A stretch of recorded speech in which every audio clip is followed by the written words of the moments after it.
Hello friends, welcome to Guru Gyan YouTube channel. Today we will discuss about residential status and tax liability of a person according to Income Tax Act 1961. As you know that taxes levied on total income of assessee. Under the provision of Income Tax Act 1961, the total income of each person is based upon his residential status. Section 6 of the Act divides the assessable person into three categories, that is, ordinary resident, resident but not ordinary resident, and non resident.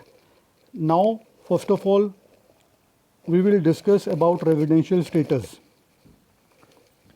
Residential status of a person depends upon the territorial connections of the person with this country, that is, for how many days he has physically stayed in India. So we will calculate the days of stay of a person in India. It is very important, physically stay of a person in India. The residential status of a person is to be determined each year with the reference to the previous year. So whenever we are going to assess the income of a person, we have to find out either the person is a resident or ordinary resident or not ordinary resident or non-resident. Then only we can assess the income and the person will be liable to pay tax to the government of India. Then various bases of determination of residential status of a person. If the person is an individual, then how we can identify the person residential status? If the person is individual, so the physical stay of a person in India is very important to stay in India. Then if we will talk about Hindu undivided family, then control and management of affairs of HUF place stay in India of Karta. So these both things are very important to identify the residential status of HUF if we will talk about firm.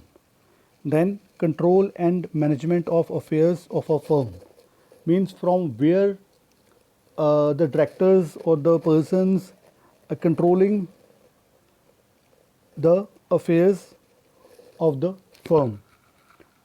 If we will talk about a company, then place of incorporation means where the company incorporated plus the place of effective management.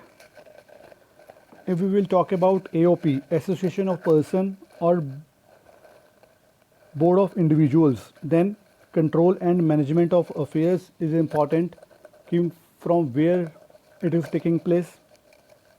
If we will talk about local authority or other artificial judicial person, so same control and management of affairs we will see. Now the very important points regarding the residential status, that is, first point is residential status in previous year. So we will determine the residential status of a person in the previous year, like the year in which the income of the person will be assessed will be called as the assessment year, and in which the person earns income will be called as a previous year. Like if that is 2020-21, that is assessment year, for this year the previous year will be 2019-20, means in which year the person earned income either from salary, either from house property, either from business profession, either from capital gains, either from other sources. Then duty of the assessee. Now it is very important point, that is, it is a duty of the assessee. He or she have to tell to the income tax department regarding the stay of the person in India during the previous year. Then dual residential status is possible. Yes, dual residential status is possible. the same person can be a resident of India in the same year and can be a resident of Canada or Australia. Then same residential status for all sources of income means if the person is a resident of India, so it is applicable for all the heads of the income. Means if a person becomes resident of India for one source of income, then he will be deemed to be resident of India for all other sources of income in that previous year. Now we will talk about residential status of an individual, which is very important. If you are a student of income tax, means you are studying income tax law, then individual question can be come into the final exam. So now we will talk about residential status of an individual. Resident according to section 6(1), read with section 6 subsection 6a and b. Section 6(1) prescribe two tests, and an individual who fulfills any one of the following two tests is called resident under the provision of this act. These tests are: A. If he is in India during the relevant previous year for a period amounting in all to 182 days or more. So, if the person stayed in India during the previous year for more than 182 days, then he or she will be called as a resident of India. Or test B, that is, if he was in India for a period or periods amounting in all to 365 days or more during the 4 years preceding the relevant previous year, and he was in India for a period or periods amounting in all to 60 days or more in that relevant previous year. Means out of these two tests, if one fulfills, then we will say that the person is a resident of India. Now test B, what test B says, we have to find out the days in the previous year. Means if the person stayed in India for more than 60 days, 60 or 60, more than 60 days, then plus 365 days or more during the 4 years preceding the relevant previous year. Means last year means जो previous year है उसके जो पिछले 4 साल हैं, उन 4 सालों में अगर पर्सन 365 डेज या उससे ज़्यादा इंडिया में रहा, then we will identify the residential status of a person. Means the person will be called as a resident of India. तो ये दो टेस्ट जो हैं बहुत ही इंपॉर्टेंट हैं. इन दोनों टेस्ट में से अगर एक टेस्ट भी वो क्लियर कर लेता है, means if he or she fulfil one condition out of these two conditions, then he or she will be called as a resident of India. देखिए अगर वो पहली कंडीशन पूरी कर लेता है, then we will not go for the second condition, क्योंकि पहली कंडीशन में ही वो रेजिडेंट बन चुका है. सो रेजिडेंट आप नीचे देख सकते हैं ब्लू कलर में. The resident is equal to satisfying any one of the two conditions given under section 6(1). So दोनों conditions में से अगर एक condition या test, you can say that test A, test B, दोनों में से अगर एक test clear हो जाता है, then the person will be called as a resident of India. After fulfilling one of the above two tests, an individual becomes resident of India. But to become an ordinary resident of India, an individual has to fulfill both the following two conditions. देखिए वो resident तो बन गया, but now we will identify either the person is a ordinary resident or not ordinary resident. Ordinary resident के लिए अब उसको ये दोनों conditions को पूरा करना होगा. अब ये दो conditions कौन सी हैं? First one is he or she has been resident of India fulfilling at least one test given above in at least 2 previous years out of 10 previous years immediately prior to the previous year,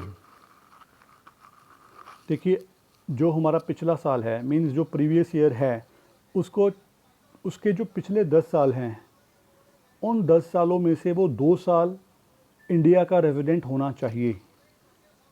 जो ऊपर हमने 2 condition पढ़ी हैं उन दोनों conditions में से एक कंडीशन अगर पूरी करता है और 2 साल वो इंडिया का रेजिडेंट हो जाता है आउट ऑफ 10 ईयर्स, ये कंडीशन अगर पूरी होती है, plus he has state in India for at least 730 days in 7 previous years immediately preceding the previous year, और अगर वो पिछले साल को छोड़ के जो उसके पिछले 7 साल हैं उन 7 सालों के स्टे का जो पीरियड है उसका 730 days या उससे ज़्यादा का होना चाहिए, then only we can say that he will be ordinary resident of India. Means ये दोनों कंडीशंस अगर पूरी होती हैं then only he or she will also be called as a ordinary resident of India। Resident तो वो बन चुका ही है प्लस वो ऑर्डनरी रेजिडेंट भी बन चुका है। While calculating the number of days, both the days departure from India and arrival in India are to be counted as stay in India. देखिए जब भी वो उसका डिपार्चर इंडिया से होता है या फिर वो इंडिया में आता है दोबारा, तो दोनों डेज हमने काउंट करने हैं for the calculation of total number of days stayed in India. Then resident but not ordinary resident, देखिए अब अभी जो हमने कंडीशंस पढ़ी हैं वो हमने पढ़ी हैं ऑर्डनरी रेजिडेंट की। अगर हम उन्हीं कंडीशंस को उल्टा कर देते हैं then the person will be called as a not ordinary resident. Mean दोनों कंडीशंस अगर पूरी नहीं होती तो वो पर्सन नॉट ऑर्डनरी रेजिडेंट कहलाएगा।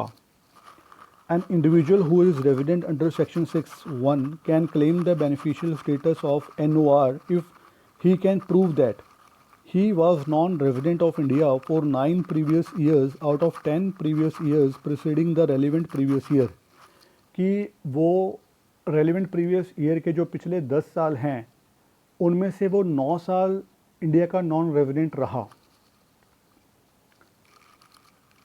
और he was in India for a period or periods aggregating in all to 729 days or less during 7 previous years immediately preceding the relevant previous year।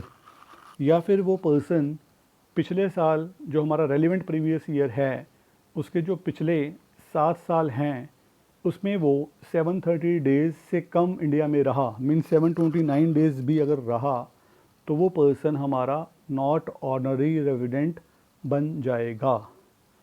Means दोनों condition अगर पूरी होती हैं तो वो ordinary resident बन जाएगा। अगर दोनों कंडीशन में से एक कंडीशन भी पूरी नहीं होती, तभी यहाँ पे और वर्ड यूज़ किया गया है। दोनों कंडीशंस में से अगर एक भी कंडीशन पूरी फुलफिल नहीं होती then the person will be called as a not ordinary resident of India. Now very important points like we have discussed earlier, एक बार फिर जो इम्पॉर्टेंट है रेजिडेंशियल स्टेटस को जानने के लिए, these are the main very important points regarding the residential status of a person. First point is meaning of stay in India. It means stay anywhere within Indian geographical territory, that is anywhere stay in India, Indian villages, town, cities, waters और mountains. India में अगर वो India के territory में enter हो जाता है, वो कहीं पे भी रहे तो उसको हम इंडिया में रहना मानेंगे, means the person state in India. Second is stay में बी कॉन्टीन्यूस और इंटरमिटेंट, मीन्स स्टे चाहे वो कॉन्टिन्यूशन में हो, चाहे वो 1 साल में 1 महीने आए, फिर 6 महीने वो बाहर चला जाए, फिर वो 2 दिन के लिए आए, फिर वो बाहर चला जाए, फिर वो 7 डेज़ के लिए आए, मीन्स इंटरवल में भी अगर आता है, but we have to count total days of his or her stay in India during the relevant previous year or immediately preceding relevant previous years. Then stay need not be at one place. A person must stay within Indian territory where he stay is not important consideration. मतलब वो चाहे दिल्ली में रहे, चाहे वो गोवा में जाए या फिर वो चंडीगढ़ में रहे, कहीं पे भी वो रहे, रहना इम्पॉर्टेंट है इंडिया में। Then object of stay is not important, वो किस पर्पज़ के लिए इंडिया में आया है, इट इज़ नॉट इम्पॉर्टेंट। अगर वो इंडिया में आ चुका है तो हम उसका स्टेटस इनकम टैक्स डिपार्टमेंट को बताएंगे ताकि वो according to norms, according to provision of income tax law, income tax government of India को फाइल कर पाए। Calculation of period of stay in India. Actual stay can be day or hour basis. Thus, a stay of 24 hours will be taken as stay of 1 day, and total hourly stay in India will be converted into days. So, जब भी वो India में आता है तो अगर वो सुबह 10 बजे आया और शाम को 6 बजे तक रुका तो वो 8 घंटे इंडिया में रहा, और फिर किसी और दिन वो 10 घंटे इंडिया में आया, तो हम टोटल आवर्स को कन्वर्ट कर देंगे डेज़ में। Means 1 day is equal to 24 hours. तो कितने दिन हम वो इंडिया में रहा वी कैन कैलकुलेट, चाहे वो आर्ली बेसिस पे हो, चाहे वो डे के बेसिस पे हो। अगर आवर बेसिस पे वो इंडिया में आता है so we can convert the hours into days. Both the days, that is departure from India and the day of arrival India, will be counted as stay in India. दोनों ही दिन बहुत important है, चाहे वो India से departure हो चाहे वो इंडिया में अराइवल हो, दोनों ही डेज हम calculation of stay in India में करेंगे। नाउ देखो डिफरेंस भी यहाँ पे मैंने आपको दिखाया है, difference between ordinary resident and not ordinary resident. Ordinary resident he was in India for a period or periods totaling in all to 182 days or more during the relevant previous year, कि जो पिछला साल है मतलब जो relevant previous year है उसमें वो 182 डेज़ या उससे ज़्यादा इंडिया में रहा हो, or he was in India for a period or periods totalling in all to 60 days or more during the relevant previous years and 365 days or more during 4 previous year preceding the relevant previous year. वो पिछले साल जो relevant previous year है उसमें 60 days या उससे ज़्यादा, plus जो पिछले साल के जो पिछले 4 साल हैं उसमें 365 डेज़ और मोर इंडिया में रहा हो। एंड देखो ऑनरी रेजिडेंट के लिए एक कंडीशन सेक्शन 6(1) की पूरी होना ज़रूरी है, ए और बी टेस्ट जो हमने ऊपर किए थे। And must be resident of India by fulfilling at least one of the 2 above mention test in at least 2 out of 10 previous years preceding the relevant previous year, कि जो पिछले साल को छोड़ के उसके पिछले preceding relevant previous years हैं, मींस 10 साल में से वो अगर 2 साल इंडिया का रेजिडेंट है तो एक ये condition, and must have stayed in India for 730 days or more during 7 previous years preceding the relevant previous year, और वो 730 डेज़ या उससे ज़्यादा इंडिया में रहा पिछले से पिछले जो 7 साल हैं उस सालों के डेज़ को जोड़कर अगर वो 730 डेज़ से ज़्यादा रहा तो भी वो इंडिया का ऑर्डिनरी रेजिडेंट कहलाएगा। मींस ये दोनों ही कंडीशन पूरी होनी चाहिए, then only we can say that the person is a ordinary resident of India. Now if we will talk about resident but not ordinary resident, he was in India, वो same condition है resident के लिए, but OR के लिए not OR। तो not OR का meaning है उसका अपोजिट जो अभी हमने OR में पढ़ा है। तो was non resident in India in 9 years और 10 previous years out of 10 previous years preceding the relevant previous year, कि जो पिछले साल के जो पिछले 10 साल हैं उसमें वो 9 साल नॉन रेजिडेंट इंडिया का था, और was in India for less than 730 days during 7 years preceding the relevant previous year, और वो पिछले साल के जो पिछले 7 साल हैं उसमें वो 730 डेज से कम इंडिया में रहा, तो वो नॉन ऑर्डिनरी रेजिडेंट कहलाएगा।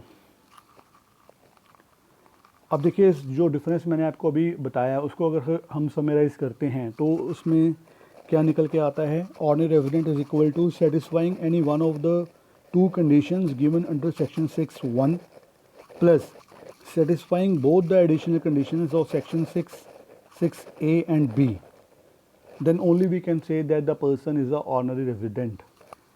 If we will talk about not ordinary resident, then satisfying any one of the two conditions of section 6(1) plus not satisfying any one or both the additional conditions of section 6(a) and b. तो अगर दोनों conditions में से कोई एक condition पूरी नहीं करता तो वो नॉट ऑर्डिनरी रेजिडेंट कहलाएगा। अब देखिए नॉन रेजिडेंट का मीनिंग क्या होगा। Under section 2 subsection 30 of the income tax act 1961,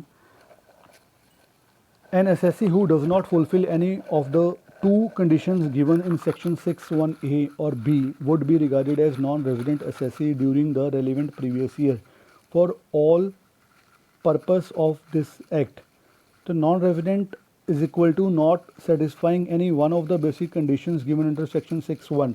जो हमने बेसिक कंडीशन सेक्शन 6(1) में पढ़ी हैं ए और बी, अगर दोनों कंडीशंस में से वो कोई एक भी कंडीशन पूरी ना करता हो, दोनों कंडीशंस ना पूरी करता हो, then the person will be called as a non resident of India.